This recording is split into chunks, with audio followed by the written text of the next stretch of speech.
Alright, back out on the line today. Gorgeous, gorgeous morning. About a 3-mile-an-hour breeze. About 42 degrees. Only one here so far. Got a couple other people coming out. New acquisition again. Dynam Grand Cruiser. And the only thing I did was I put in a couple of carbon spars in the wing. Just basically cut a channel in it, slid it in underneath the servo wires here, and it really helps out a lot. This thing was like a noodle before. It's still got a lot of flex in it, but probably only about 40, maybe 50% of what it did have. So this will be the maiden flight with the spars. I didn't like the way it flew without them. I did have one of these once before, and I wound up trading it off. However,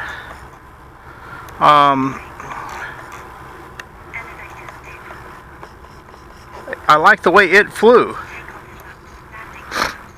Alright, here we go. Low rates on the ailerons, low on the elevator. Gonna go mid-rate. Now you're gonna go high on the rudder. Then we got flaps, but we'll try it first without flaps.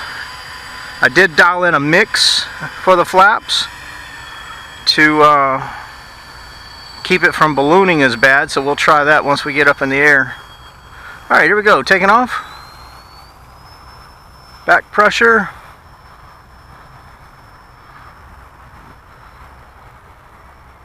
She definitely got a need for some serious trim.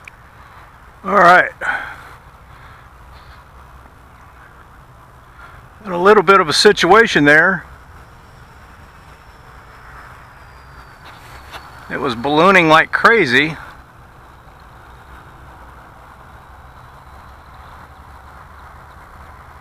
So I had to dial in a tremendous amount of elevator. I'll have to manually adjust that.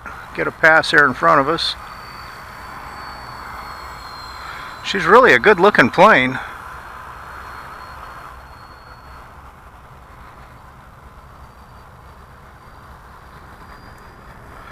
We'll try a pass here in front of us again. High speed. Alright, there's maximum throttle.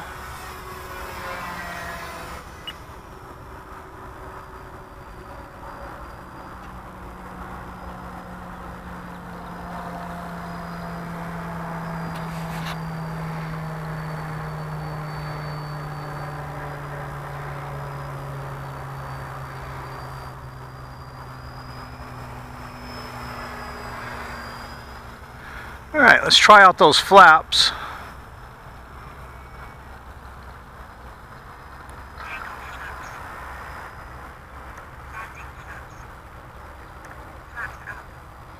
Got a little too much mix in it actually.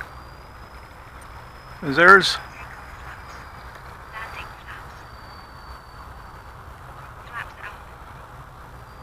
probably going to dial it down about half of where it's at for those flaps on the mix.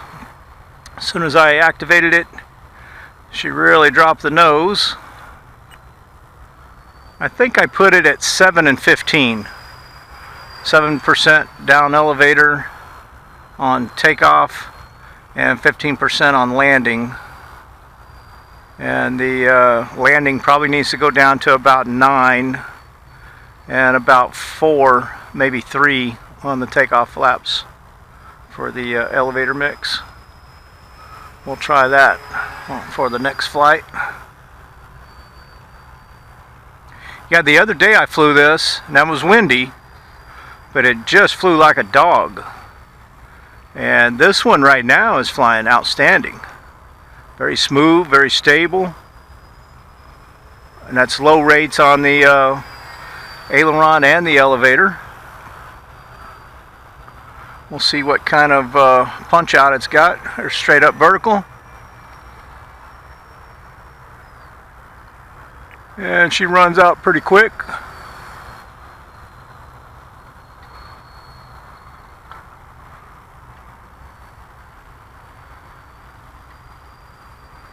We'll try a loop when we come back around, get a little altitude. Alright, there's a loop with low rates on the elevator. Good tight loop. We'll try a aileron roll when we come back around on this one.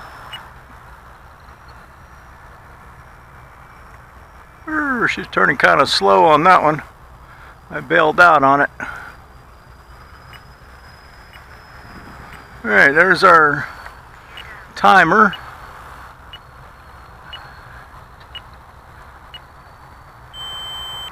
And it looks like one gear didn't deploy.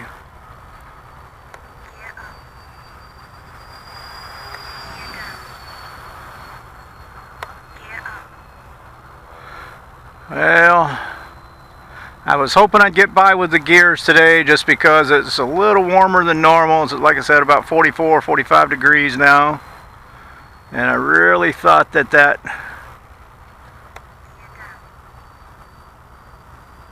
gear would work out, but these Dynam gears are just crap. Well, we're going to have to belly flop it. Much as I hate to do it.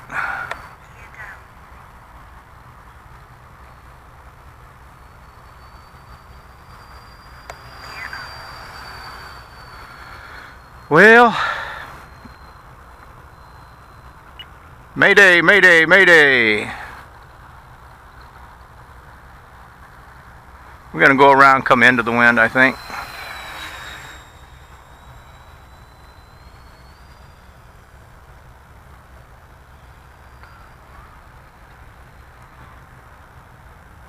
No flaps, we don't want to drag those off.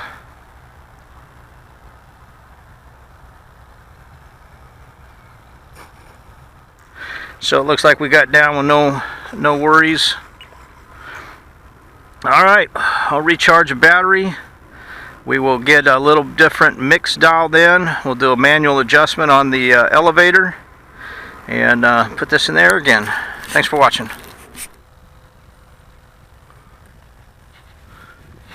Alright, we got the Dynam Grand Cruiser here, and it's been sitting out here on the stand in the sunshine since we've landed it a while ago, and that's been about probably 20 minutes.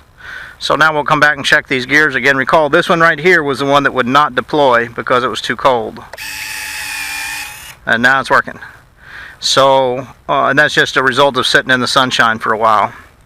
It's my own fault. I knew that this and the turbojet both have those Dynam gears that just don't work in the cold. Now when it's warmed up, they're fine. I said in an earlier video that the Dynam gears were crap. I really shouldn't say that.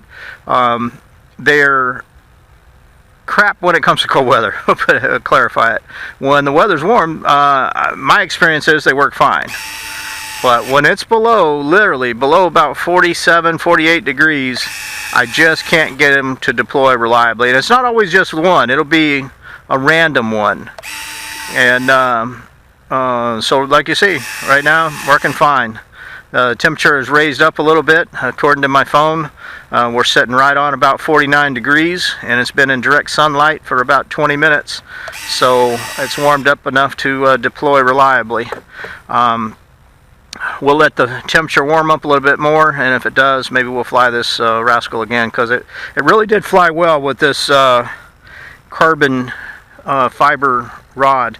I started to make it all one piece to go across here, but it feels like the flex, I was talking with Paul out here the other day, and he agreed too. The flex looks like it's coming from about mid fuselage to about the 60% to the wingtip. So right in this area here is where the flex seemed to be coming. So I just stopped them both right there, as opposed to using one long piece. They're not identically lined up, but they're pretty close. So I didn't see any ill effects as far as weight or distribution or anything like that. And it's carbon fiber, so it's pretty light. But it definitely made a world of difference in the flying. I can tell you also one of the drawbacks on these don't know if you can translate it in the video, but that thing is just crooked as a jaybird. Or I should say crooked as a politician.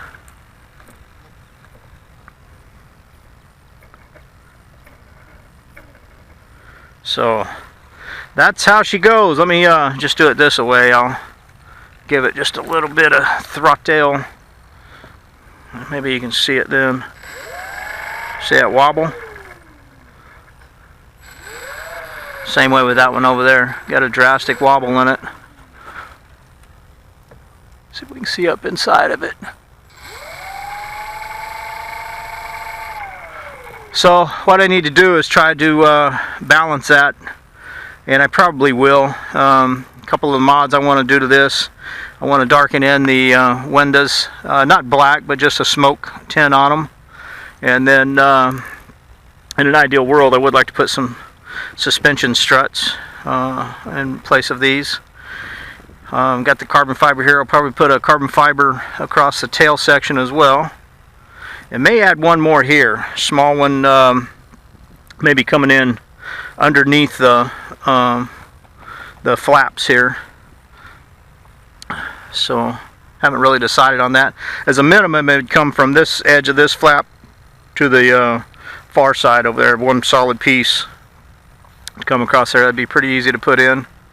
That would probably help strengthen it right here at the wing root. And if you're not familiar with the Grand Cruiser, check this out. This is held in with 1, 2, 3, 4 magnets right there. It gives you nice easy access to your ESC. So that's definitely a huge benefit there if you got to do any maintenance on it. So overall on this plane, what's my assessment? Well, with a few mods, this can definitely be a keeper plane. It's a lot of fun. It doesn't have a tremendous amount of power, but you know, listen, it's a civilian aircraft. It's really designed to be flown scale. So if you put some suspension struts on there, add a little bit of carbon fiber reinforcement on the wings, and then some minor modeling touch-ups on it, it'll be a pleasure to keep and own. So, alright, Dynam Grand Cruiser, thanks for watching.